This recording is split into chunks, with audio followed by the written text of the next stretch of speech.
আশা করব তোমরা সবাই খুব ভালো আছো আর সুস্থ আছো। আমিও খুব ভালো আছি। আজ হচ্ছে 12 ফেব্রুয়ারি, বারটা হচ্ছে বুধবার আর বাজে এখন সকাল 7টা। আজকে না সকালবেলা 6:45টার সময় ঘুম থেকে উঠে পড়েছি, কারণ দুপুরবেলা একটু ঘুমোচ্ছি তো রাত করে শুলেও সকালবেলা উঠতে খুব একটা কষ্ট হচ্ছে না, কিংবা সারাদিনে যে খুব একটা ক্লান্তি কিংবা চোখ জ্বালা ঘুমের অভাব সেরকম কিছু মনে হচ্ছে না। ঘুমটা পুষিয়ে যাচ্ছে ঠিকঠাক আর কি। রাত্রেবেলা এডিট কমপ্লিট করে শুচ্ছি, সকালবেলা শুধু আপলোডটা করে দিচ্ছি, ব্যাস। তারপরে সারাদিনের সংসারের কাজকর্মে ধ্যান দিতে পারছি।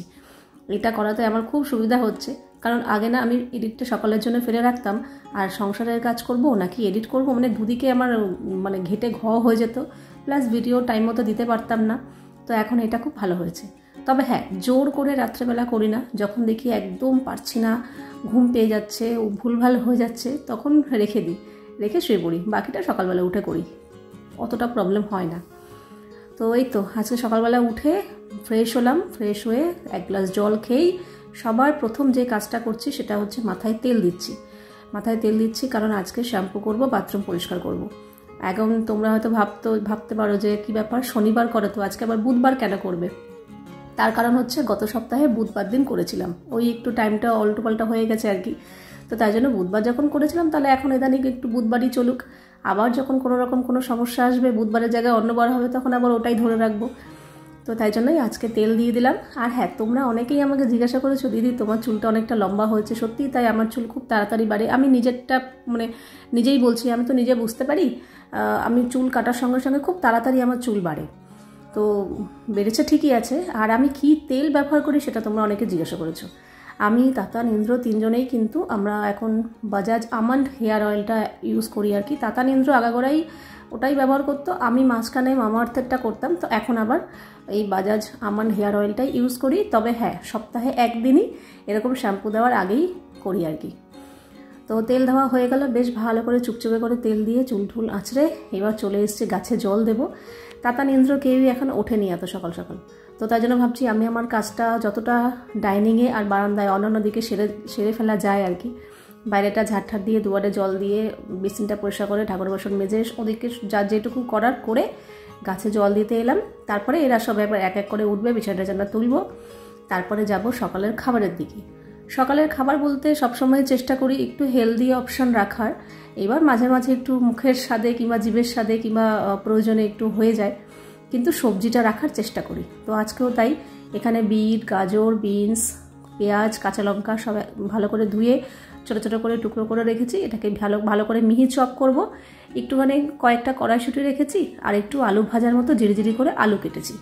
তবে এই যে সবজিগুলো এখানে মিহি চপ করছি, এটা যদি আরেকটু সময় দিয়ে আমি যদি জিরি করে কাটতাম, ওটাও ভালো হতো। তো একদিন ইচ্ছা আছে এরকম মিহি চপ না করে, আজকে তো এইভাবে করলাম, করে দেখি নেক্সট আরেকদিন করব সমস্ত সবজি এরকম যেরকমভাবে আলু ভাজা কেটেছি, আলু সেরকমভাবে সমস্ত সবজি কেটে করব বলতে আজকে আমি ভাত ভাজা করব। ফ্রিজে খানিকটা ভাত জমে গেছে, তো ভাতটাকে ভাজা করব। তো সমস্ত রকম সবজি দিয়ে দিয়েছি, আলুটা শুধু ওরকম রেখেছি, বাকি সবজি ওই কি বলবো, আলস্য বলতে পারো, কিংবা তাড়াতাড়ি হয়ে যাবে, দেরি হবে কাটতে, তাই জন্য এইভাবেই দিয়ে দিলাম। তো আরেকদিন যে বললাম ধীরে করে কেটে সময় দিয়ে করব, ওটা পরে দেখা যাবে। আজকে আপাতত এইভাবেই করলাম। সব সবজি এখানে মিহি চপ করে নিলাম। এতে কি হবে, ফিটগুলো যদি মুখে পড়ে বাজে লাগবে না, মুখে পড়বে না আর কি, সুন্দরভাবে ভাতের সাথে মিহি করে মিশে যাবে। আর বিট তো খুব একটা ভালো লাগে না, ভাত ভাজার সাথে বিট খুব একটা চলে না। গাজর, বিনস, কড়াইশুঁটি, আলু, পেঁয়াজ এগুলো চলে, কিন্তু বিটটা আমি দেখিনি, কিন্তু আমি দিলাম আর কি। ভাতটাও একটু রঙটা হয়ে যাবে লাল লাল রঙ, আর খেতে তো অবশ্যই ভালোই হবে, আর আশা করি খারাপ লাগবে না, আর হেলদি অপশন তো বটেই। তো এই যে আলুটা আগে একটু ভাজা করে নিয়ে তারপর সমস্ত রকম সবজি দিয়ে দিলাম, কড়াইশুঁটিও দিয়ে দিলাম, স্বাদ মতো নুন আর সামান্য একটু হলুদ দিয়ে সবজিগুলো একটু ভাজা করে নেব। আর যেহেতু একদম মিহি চপ করে কাটা, তার জন্য সেদ্ধ হতে ভাজা হতে একদমই সময় লাগবে না। নুন দিয়েছি তো খুব তাড়াতাড়ি মজে যাবে। তারপরে আর কি, ফ্রিজে রাখা ভাতগুলো দিয়ে দিলাম। বেশ খানিকটা ভাত হয়েছে, এখানে 3-4 জনের খাবারের মতো হয়েছে। তো আমি আর তাতান তো খাবই, আর একটু যে অনেকটাই পরিমাণ ছিল, ওটা পূজাকে দিয়ে দিয়েছি।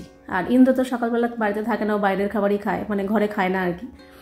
তো এই তো চলো, ভাত ভাজা হয়ে গেছে। ভাতটা দেখো দেখতে কি সুন্দর লাগছে না, একদম পুরো লাল টকটকা, একদম গরম ধোয়া ওঠা ভাত। খেতেও কিন্তু বেশ ভালো হচ্ছে জানো তো। কিন্তু খাওয়ার সময় মনে হচ্ছিল কি, গাজর বিটগুলো যদি একটু ঝিরি করে কাটা যেত, মনে হয় ভালো লাগতো, আমার কাছে মনে হচ্ছিল। যাই হোক, তাতানকে বললাম তুই এখন খাবি, এখন বাজে 10টা। আমি সকালবেলা 7টার সময় উঠেছি, 8টা নাগাদ চা খেয়েছি, তো আমার খিদে পেয়ে গেছে। আর হয়েই যখন গেল গরম গরম খেয়ে নিই, খেয়ে দিয়ে আমার আবার মাথার ওপর কাজের চাপ রয়েছে, বাথরুমটা পরিষ্কার করবো, শ্যাম্পু করবো। তাতান একটু বেলা করে উঠেছে, ও বললো খিদে নেই, ও পরে খাবে, তো আমি এখন খেয়ে নিলাম। আজকে আর কোনো কাঁচা ধোয়া করিনি, আজকে বাথরুম পরিষ্কার করেছি তো সেই জন্য কাঁচা ধোয়া করিনি। আর এমনিতেও বারান্দাটা আমার এখন ফাঁকাই থাকে, বেশ ভালো লাগে। আর এখন বেজে গেছে এই যে 11টা 40। আমার আজকে বাথরুম পরিষ্কার, শ্যাম্পু দিয়ে স্নান টান সমস্ত কিছু হয়ে গেছে। ও আজকে আবার বাথরুমের এই দরজাটা পরিষ্কার করেছি, পরের সপ্তাহে আবার ওই দরজাটা করবো। বাথরুমও পরিষ্কার করেছি, দরজাটাও করেছি। এবার যাবো রান্নাবান্নায়। তবে আজকে কম্বলটা রোদে দেবো, ঠান্ডা চলে গেছে, একদমই গরম পড়ে গেছে। তাতার ওখানে পড়তে বসেছি, আমার পুজো টুজো দেওয়া সবই হয়ে গেছে, কিন্তু আমি যখন বাথরুম পরিষ্কার করছিলাম, স্নান করছিলাম, তখন পূজা এখানে বাসন মাজছিল, তার জন্য বাসনগুলো জায়গা মতো রাখতে পারিনি। আর এটাও এখানে রয়েছে, এই বাসনগুলো পরিষ্কার করে টেবিলটা পরিষ্কার করবো, তারপর রান্নায় হাত দেবো। কম্বলটা দিয়ে দিলাম রোদে, থাক। মাঝখানে এসে একবার উল্টে দিয়ে যাবো, বিকেলবেলা এসে নিয়ে যাবো। বাবা ভালো রোদের তাপ। এখানে ডাল ভাত বসিয়ে দিয়েছি, আর এদিকে বাসন কোসন জায়গা মতো রেখে টেবিলও পরিষ্কার করে ফেলেছি, কড়াইশুঁটি বার করেছি, তাতানের মৌসুমি জুসটা দিয়ে আসি। আর এখানে কিছু সবজিপাতি নামিয়ে রেখেছি, অনেক কিছু আছে তো, তার জন্য নিচে বসেই বটিতে কাটবো, দাঁড়িয়ে দাঁড়িয়ে আর কাটবো না। ধর আমার সুবর্ণলতা দেখার নেশাটা যেন দিন দিন বেড়েই চলেছে। আগে তো মানে তাতান ঘরে টিভি চালাতো, তাও আমি এক বছর আগের কথা বলছি, ভাত খেতে খেতে আমি ঘরে বসে বসে টিভিতে সুবর্ণলতা দেখতাম। কিন্তু এখন আবার কি করি, তাতান দেখা বন্ধ করে দিয়েছে, কিন্তু আমার দেখা কন্টিনিউ চালুই আছে। এক এপিসোড বারবার, কিংবা ঘুরিয়ে ফিরে যখনই যেটা চোখের সামনে, আর যেহেতু আমি সুবর্ণলতা দেখছি, আমার সামনে রেকমেন্ডেশনে বারবার ওটাই আসছে, তো যখনই আসে তখনই আমি দেখে নিই। সকালে খেতে খেতে হোক, দুপুরে খেতে খেতে হোক, রাত্রে খেতে খেতে হোক, কিংবা সন্ধ্যাবেলা সময় কাটাচ্ছি, কিংবা সবজি কাটছি, কিংবা কিছু একটা কাজ করছি, জামা কাপড় ভাঁজ করতে করতে, মানে যাই করি না কেন ফোনটা দিয়ে সামনে সুবর্ণলতা চালিয়ে রেখে তারপর করি। আমার বেশ ভালো লাগে।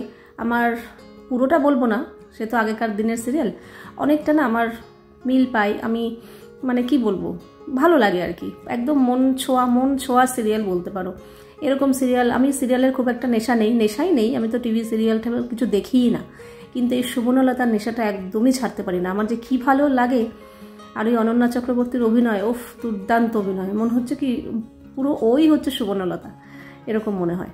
তো যাই হোক, ভীষণ ভালো লাগে আমার ওই গ্রাম্য পরিবেশ, রান্নাবান্না, মাটির উনুনে রান্না করছে, সব বউরা মিলে কাজকর্ম করছে, শিলনোড়ায় বাটনা বাটছে, কুটনো করছে, আমার ভীষণ ভালো লাগে।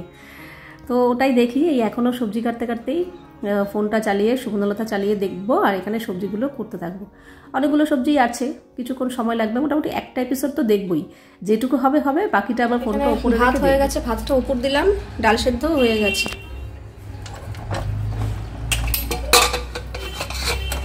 এই যে ডাল সেদ্ধ হয়ে গেছে। এখানে কিছু সবজি কেটে নিয়েছি, ওখানে তো কড়াইশুঁটি বার করে রেখেছি। এখানে গাজর, বিনস, আলু, পেঁপে, কুমড়ো, বেগুন, মানে ঘরে যা সবজি ছিল সবই কেটে নিয়েছি, এই ছিল। আর ডালের জন্য পেঁয়াজ কেটেছি, আর এই সবজিটার জন্য একটু আদা আর কাঁচা লঙ্কা বেটেছি। এখানে বড়ি বার করেছি, বড়ি দিয়ে সব মেশানো তো একটা সবজি করব।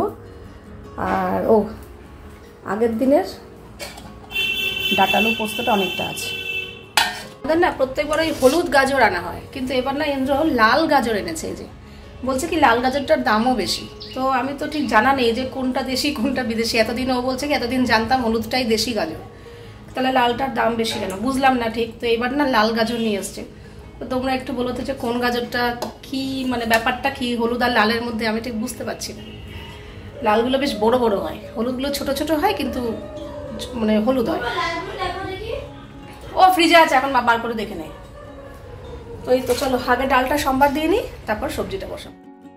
তো ওদিকে ভাত উপর দিয়ে দিয়েছি দেখালামই, ডালও সম্বার দেওয়া হয়ে গেছে, সবজিটা বসিয়ে দিয়েছি। সত্যি কথা বলতে কি তাতান জবে থেকে নিরামিষ খাওয়া শুরু করেছে, বাড়িতে মাছ মাংস আনাটা একটু কমেই গেছে, অতটাও তাগিদ নেই। তার মধ্যে আমিও মাছের খুব একটা ভক্ত না, ওই হলে হলো না হলে না হলো। তার মধ্যে এখন আবার মাছে বাছ এসছে, ছোটোখাটো মাছ ভালো লাগে, বড় মাছ তো আমি একদমই খাই না। তো এই করে করে আর ইন্দ্র বেচারা যে ইন্টারেস্ট নিয়ে আনবে, তারও না মাছ মাংস আনার ইন্টারেস্ট অনেকটা কমে গেছে। বলে একার জন্য নিয়ে যাবো, তুমি খাবে না, ওই খাবে না, মানে এরকম। তাও বোয়াল মাছ এনেছিল, কালকে 3 পিস করেছিলাম, ও 1 পিস ঠিকঠাক মতো খেয়েছে, আর 1 পিস ফেলাছড়া করে খেয়েছে, আর 1 পিস রেখেই দিয়েছে, মানে ধরেই নি। তো এই হচ্ছে ব্যাপার। তো এখন ওই নিরামিষের উপরই আমাদের জোর দেওয়া হচ্ছে। সবজিপাতি ঘরে একদম মানে ঠিকঠাক পরিপূর্ণভাবে এখন রাখা হচ্ছে। আগে আমাদের তোমরা দেখিয়েছো গাজর, বিট, গাজর, বিনস এগুলো সবসময় থাকতো না, মাঝে মাঝে আনতো প্রয়োজনে চাউঠাও করলে কিংবা এরকম, কিন্তু এখন শসা, গাজর, বিট, বিনস এসব সবসময়ের জন্য ঘরে থাকছে, যেহেতু সবজি খাচ্ছি এই জন্য। তো এখানে ইন্দ্র আবার আসার সময় আমি লিস্ট ধরিয়ে দিয়েছিলাম, ওই সব দোকানের জিনিসপত্র নিয়ে এসছে। আর এখন যেহেতু একটু হাতে কাছাকাছি করছি, বলেছি একটু পাউডার সার্ফ নিয়ে আসতে। লিকুইডটা তো আছেই, একটু ভিম লিকুইড, ম্যাগি আর এই যে কিশমিশ এনে আবার প্যাকেট খুলে একটু খাওয়াও হয়ে গেছে।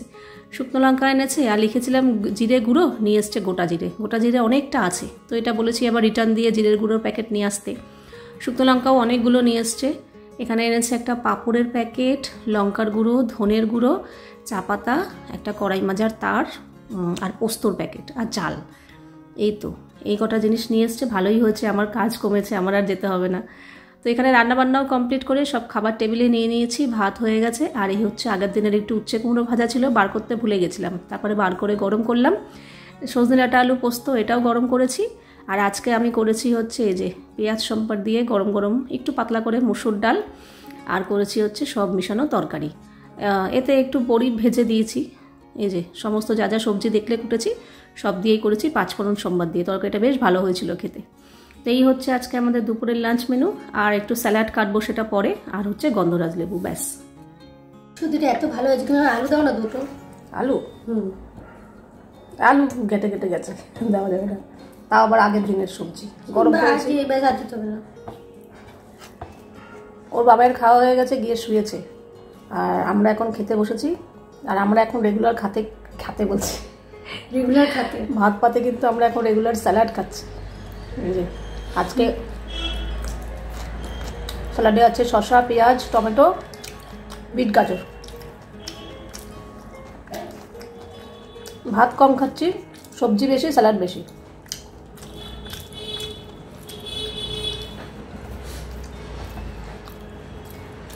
বেজে গেছে এখন 8:30। সন্ধ্যাবেলা আজকে একটু চা খেয়েছি। তাতান পড়তে গেছিলো, পড়ার থেকে আসলো, আমি সন্ধ্যেবাতি দিলাম, তারপর চা খেলাম, বসে বসে একটু মোবাইল দেখলাম, তারপরে আটা মেখেছি রাতের জন্য। এই যে আটা মাখা হয়ে গেছে। ইন্দ্র বললো যে দুপুরে যে সবজিটা রয়েছে না সব মেশানো, তো ওটা দিয়ে রুটি খাবে, ওটা দিয়ে রুটি খেতে ভালোবাসে। আর ওই ঘরের বিছানাও করে রেখে এসেছি, মানে রাতের কাজ হয়ে গেছে, এবার শুধু ও আসলে গরম গরম রুটি সেঁকবো আর খাবো। আর এখন একটু সময় পেয়েছি রাতে, তেমন কোনো কাজ নেই আজকে। তো না, আমার ভাজা মশলাটা শেষ হয়ে গেছে অনেক দিন আগে। লাস্টবার আমি মুগ ডাল করেছি, খিচুড়ি করেছি, কিন্তু ভাজা মশলা দিতে পারিনি, শেষ হয়ে গেছিলো। এর আগের দিন যখন আমি আলুর পরোটা করেছিলাম, যে দুপুরে আলু সেদ্ধ মাখা ছিল ওটা দিয়ে, তোমাদের মধ্যে একজন কমেন্ট করেছে একটু ভাজা মশলা দিতে পারতে, যদি থাকতো তো আমি দিতাম, আমার তো রেডি করাই ছিল না। তো ভাবলাম তো আজকে ভাজা মশলাটা রেডি করি। এখানে অল্প একটু ধনে, জিরে আর শুকনো লঙ্কা সমান সমান মাপে রেডি করেছি। তো চলো বানিয়ে নিই। ভাজা মশলা করার সময় না, আমি প্রথম যখন আমি পারতাম না, এরকম জিরে, ধনে, শুকনো লঙ্কা সব একবারে দিয়ে দিতাম। এতে কি হতো, জিরে পুড়ে কালো হয়ে যেত, অথচ শুকনো লঙ্কা ভাজা হতো না। তো এখন ওই যে বলে না, করতে করতে অভিজ্ঞতা বাড়ে, এই জন্য আগে আমি এখন শুকনো লঙ্কাটা ভেজে নিই। এ দেখো শুকনো লঙ্কাটা হালকা লাচে লাচে ভাজা হয়ে গেছে। এরপর দেবো ধনেটা তবুও একটু সময় লাগে ভাজতে, কিন্তু জিরেটা ভাজতে একদমই সময় লাগে না। গরম কড়াইয়ের মধ্যে পড়লে সঙ্গে সঙ্গেই একদম কালচে কালচে হয়ে যায়। কাজেই ধনেটা দিয়ে সামান্য একটু নাড়াচাড়া করে গ্যাসটা কমিয়ে দিয়ে তারপর জিরেটা দিয়েছি। জিরেটা দিয়ে একটু সামান্য নাড়াচাড়া করেই বোঝাই যাবে যে কালারটা চেঞ্জ হয়ে গেছে, তারপর গ্যাস অফ করে দেবো। তো এই তো সব কিছু ভাজা হয়ে গেল। এবার একটু ঢেলে একটা থালার মধ্যে রেখে দিই, প্লেটের মধ্যে। সামান্য একটু ঠান্ডা হলে তারপরে মিক্সিতে গ্রাইন্ড করে নেব। তবে আজকে না ভাজা মশলার পরিমাণটা একদমই কম হয়ে গেছে, কারণ ধনের পরিমাণটা না কম ছিল। যদি ধনেটা বেশি থাকতো তাহলে তার সাথে সাথে আমি জিরে, শুকনো লঙ্কাটাও বেশি করে দিতাম, কিন্তু ধনেটা একদমই কম, তার জন্য ভাজা মশলার পরিমাণটাও একদম কম হয়ে গেছে। আমি যখনই এরকম ভাজা মশলা করি না কেন, একটু বেশি করে করি, যাতে আবার ঘন ঘন করতে না হয়। এই যে করলাম, এটা কদিন যাবে ভগবান জানে, এই তো 2-1টা পদ করলেই ব্যাস শেষ হয়ে যাবে। দেখি এবার না ধনের পরিমাণটা একটু বেশি করে আনতে হবে, তাহলে একটু বেশি করে রাখবো। এই দেখো কইটুকু হলো, দেখো পুরো কৌটোটা ভরলে তবু না হতো। যাই হোক, আবার শেষ হয়ে গেলে আবার করতে হবে। তো ভাজা মশলা তো হয়ে গেল। আর রাতে রান্না বলতেই আমাকে ইন্দ্র বলেছে শুধু রুটি করতে, কারণ সব মেশানো তরকারি আছে, ডাল আছে, আর পরে ডিম খেলে সেটা পরে দেখা যাবে। তো আর কিছু করতে হবে না। তো হাতে বেশ খানিকটা সময় পেয়েছি, তো ভাবলাম কিছুটা কাজ এগিয়ে রাখি পরের দিনের জন্য। লঙ্কা এনেছিল অনেক দিন আগে বাজার থেকে, কিন্তু অনেক দিন না, গতকাল, হ্যাঁ। তো লঙ্কার বোটাগুলো ছাড়ানো হয়নি, কারণ আগের লঙ্কা রয়েছে, ওই লঙ্কাটা শেষ হবে, তারপরে এই লঙ্কাটা ব্যবহার করব, তাই জন্য আর বোটাগুলো ছাড়ানো হয়নি। তো এটাকে আগের লঙ্কা যেখানে রাখি সেখানে রয়েছে, আর এই লঙ্কাগুলোর বোটা ছাড়িয়ে একটা আলাদা কৌটোতে রেখে দিলাম। ওই লঙ্কা যখন শেষ হয়ে যাবে আবার ঢেলে রাখবো। এদিকে তাতানকে পাঠিয়েছিলাম দুধ আনতে। ইন্দ্রকে লিস্টে দুধ লিখে দিয়েছিলাম, কিন্তু ও দুধটা আনেনি, বলেছে তাতানকে দিয়ে আনিয়ে নিও। তো পাশের দোকান থেকে 2 প্যাকেট দুধ আনালাম। কিন্তু আমি দেখো দুধ যবে থেকে প্যাকেট পাওয়া যায় অনেক রকম দুধ দেখেছি, মাদার ডায়েরি দেখেছি, মেট্রো ডায়েরি দেখেছি, আমুল দেখেছি, রেড কাউ দেখেছি, কিন্তু এই কোন কোম্পানির দুধ আমি প্রথম দেখলাম। মানে কত রকম দুধ বেরিয়ে যাচ্ছে, সত্যি সব কিছুরই কম্পিটিশন বাড়ছে। এই দেখো কি টপ কোম্পানি, এই প্রথম দেখলাম আমি। যাই হোক, এনেছে, কিছু করার নেই। কত করে নিল? ও 31 টাকা করে নিয়েছে, 2 প্যাকেটের দাম 62 টাকা নিল। তো ওদিকে লঙ্কার বোটাগুলো ছাড়ানো হয়ে গেছে, দুধটাও জাল দিয়ে রাখলাম। এদিকে তোজো এসছে, দুজনে ভাই বোনে মিলে দুষ্টুমি করছে। ও হ্যাঁ, তোজোকে দেখে মনে পড়লো, তোমাদের মধ্যে দুজন কমেন্ট করেছো তোজো রোগা হয়েছে কেন, তোমার নজর লেগেই রোগা হয়েছে। আমি নাকি সারাক্ষণ ওর খাওয়া নিয়ে বলতাম, তাই রোগা হয়েছে। যদি সেটাই হয়ে থাকে তাহলে বলতে হবে যে আমার নজর লাগাতে একটা ভালো কাজ হয়েছে, কি বলো, যে তোজো একটু রোগা হয়েছে। কারণ তোজোর চেহারা নিয়ে আমরা সবাই চিন্তিত ছিলাম, নিচে বাবা দাদা মা সবাই চিন্তিত ছিলাম যে এই বয়সে ওর চেহারাটা এত ফ্যাটি হয়ে যাচ্ছে। যত চর্বি জমবে, মেদ জমবে শরীরে, তত রোগ ব্যাধি বাড়বে, ও খাটাখাটনি করতে পারবে না, ছেলে মানুষ পরিশ্রম করতে পারবে না, শরীরে অলসতা আসবে। তো এই নিয়ে চিন্তায় ছিলাম। বিশেষ করে মা তো আমাকে শেষের দিকে বলেছিল তুমি কিছু আনলে ওকে দেবেই না খাবার, ও উল্টোপাল্টা খাবার প্রচণ্ড খায়। তো সেই জায়গায় যদি আমার নজর লেগে একটু রোগা হয়ে থাকে তাহলে তো মনে করবো এরকম নজর লাগা ভালো। ঠাকুরের ইচ্ছায় অসুস্থ তো হয়নি, যথেষ্ট সুস্থ আছে, সবল আছে। হ্যাঁ, চেহারাটা একটু ঝরেছে, ওই যে বললাম আগের দিন যে কেন ঝরেছে, এই বয়সটাই হচ্ছে ওর চেহারা ঝরার বয়স, কারণ ও লম্বা হচ্ছে। তো যাই হোক, যার চিন্তা ভাবনা, আমি তো কারোর চিন্তা ভাবনার ওপর প্রভাব ফেলতে পারবো না। যার প্রত্যেকের নিজস্ব স্বাধীনতা আছে চিন্তাভাবনা, যে যেরকম ভাববে। তবে হ্যাঁ, যদি আমার নজর, আবারও বলছি, আমার নজর লাগাতে যদি এরকম একটা ভালো কাজ হয় তাহলে এরকম নজর লাগা ভালো, তাই না বলো? তো চলো, ওদিকে একটু রসুন কয়েকটা ছিল, রসুনের কোয়াও ছাড়িয়ে রাখলাম, রান্নার ক্ষেত্রে সুবিধা হবে। এদিকে অনেকক্ষণ বাদে আবার ইন্দ্রও চলে এসছে, যার জন্য গরম গরম রুটি ভাজি আর খেতে দিচ্ছি। আর আমাদের ইন্দ্রর আজকে খাওয়া হচ্ছে, 1 বাটি ডাল নিয়েছে, একটা শশা নিয়েছে, 2 ডিম সেদ্ধ আর রুটি। 2 রুটি খেয়েছে, আর সবজি তো আছেই। তো ওদেরকে দিয়ে আমিও এখন খেতে বসে পড়বো। তো চলো, আজকের গল্প এইটুকুই। আবার দেখা হবে নেক্সট ভিডিওতে। তোমরা সবাই খুব ভালো থাকবে, সাবধানে থাকবে, সুস্থ থাকবে। তাহলে love you all, good night and tata.